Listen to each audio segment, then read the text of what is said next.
And our lucky last submission today is Bruce Garrett.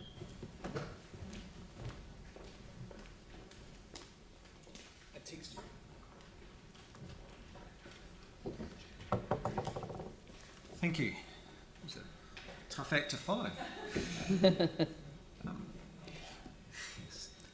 Your Worship, Deputy Mayor, Councillors, thank you for the opportunity to speak today.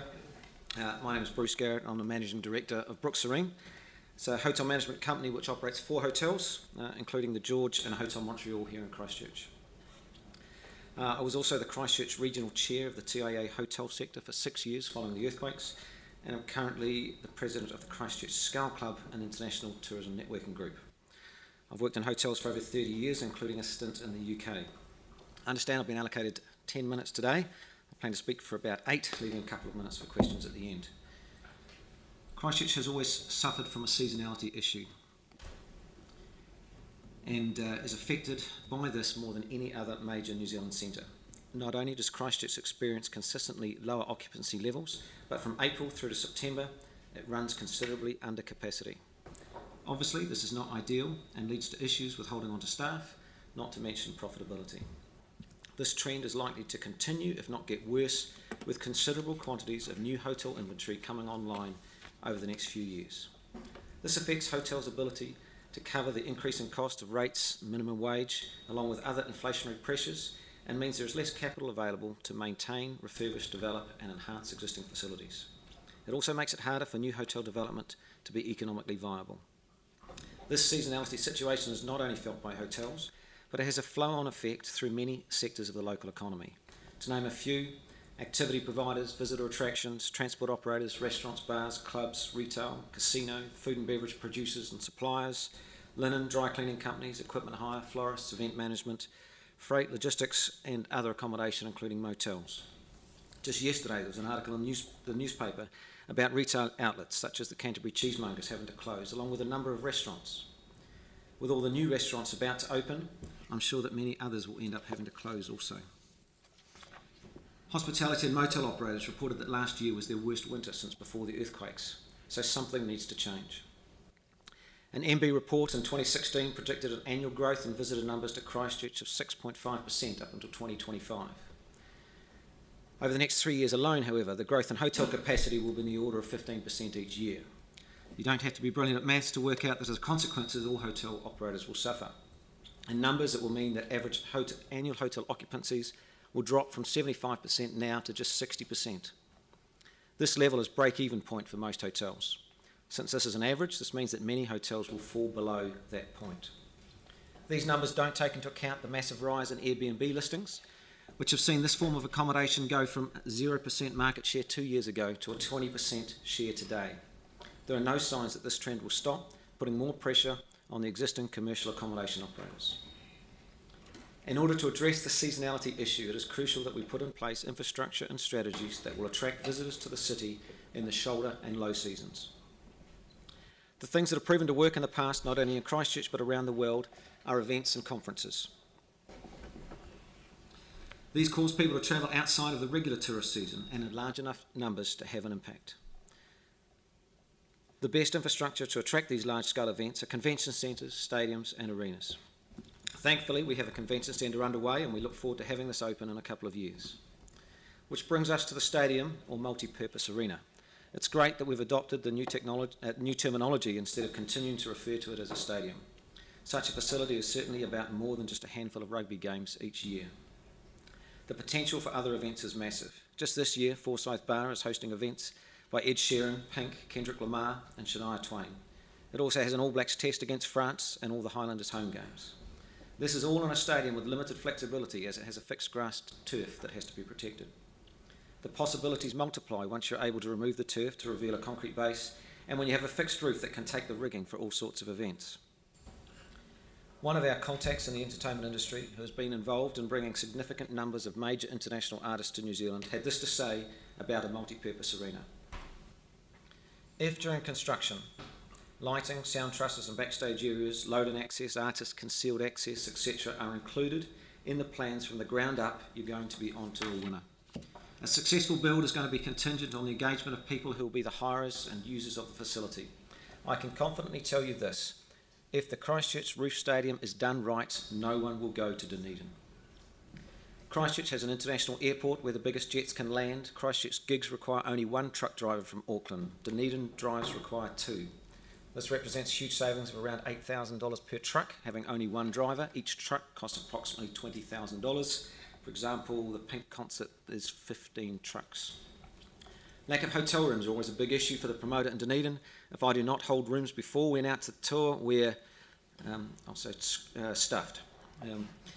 No A party stays in Dunedin due to lack of appropriate accommodation. The A party is based in Auckland and charter in and out of Dunedin. Charters cost a fortune.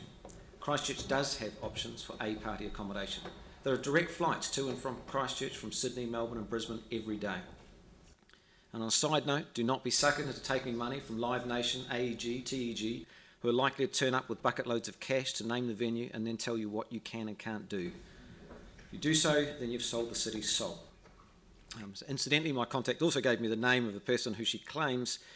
There is no one, and I mean no one in New Zealand, who has more experience than Peter in production and logistics required for successful concert events. In addition to his knowledge and experience, his relationships with all production houses, trucking companies, caterers, etc. are unsurpassed. So she recommends that he be involved in any stadium. We will only have one opportunity to get this right. Future residents of Christchurch will either be thanking us for our foresight or cursing us for lack of it. We have a chance of creating a venue which will be the preferred option for just about any major event being staged in New Zealand. I know money is an issue, but I implore you to have the vision to create a true multi-purpose arena. With our unpredictable climate, having a roof stadium is a no-brainer. We've already seen the impact of this in Dunedin. However, Forsyth Bar has a number of drawbacks as a venue. It is focused on rugby. The turf can't be removed, limiting the type of events. The roof is too reflective of sound, which is great for a half-full rugby stadium, but the acoustics are far from ideal for concerts and many other events. The roof is also too lightweight to fix rigging for light shows and other effects. Copying Forsyth Bar to keep our costs down will not create a point of difference that will set us apart from other venues. My second key point about a multi-purpose arena is please be careful about what other facilities are built as part of this. The existing retail, hospitality and accommodation businesses are very keen to see a multi-purpose arena in place to support their existing businesses. They would be much less keen if the development includes too many similar businesses. The site was chosen to be close to the existing central city to allow easy access, so to bundle it up with competitive businesses does not make any sense. And finally, I'd like to speak in support of the additional funding requested by Christchurch, New Zealand for the promotion of events. Simply put, all the wonderful facilities in the world are no good unless they're being used. Major events are pitched for all around the world, and the bottom line is that it costs money to do this. We need to get a major event strategy into play and bid for events that fit into such a strategy. The strategy should be viewed like a share portfolio. Not every event will necessarily be a winner, but overall we should expect to come out ahead and get a good return on the investment. Visitors to the city spend money here, which services and grows our local economy, delivering added value to the community. Thank you for listening. I'm happy to take any questions. Sorry, Bruce, I kind of sidetracked for a second. And were you quoting somebody? Yes, so in the middle there, there's a... but that wasn't part of your written submission? No, it wasn't. So it would be really good if you could send it through. Sure, you know, I mean, do that. You don't need to disclose who it was or anything like that, but it just would be really helpful. I've found it quite fascinating, so thank you. Tim? Certainly. Thank you. I'm the person that coined the term multi-purpose arena, and I also understand and worked with Peter Grumley for many years, and he is definitely the person that every major concert uses. So I have pushed his name a number of times to a number of people. But my question to you, we have limited funds, full stop. The facts are, with trucking, flights are irrelevant because Dunedin has had and is having 9 major concerts and an estimated $8 million of positive economic benefit to Dunedin for each concert, and that's through their audited accounts, Dunedin venues and Dunedin City Council's audited accounts by Audit New Zealand and the local government. So with that, the roof is the difference to Christchurch and Dunedin, let's be honest. So if we were to build something, could we sacrifice some things to ensure that we have a roof?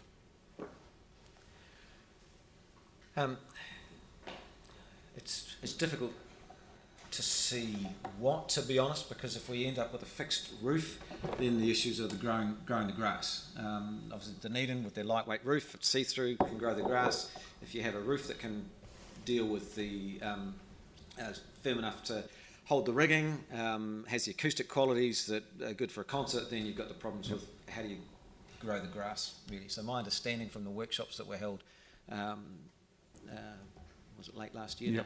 That the two things are sort of combined. So I said I'm not an expert on those, but I struggle to see where you could cut back and save money. Yep, thank you. Good. Anyone else? No, that's all good. Look, thank you very much, Bruce. And if you could flick that just through to staff, that would be great. Very good. Thank you all for your time. Thank you very much. All right, so that's all good. And now I need to adjourn this meeting until 1 p.m, Monday, the 7th of May, 2018. Thank you.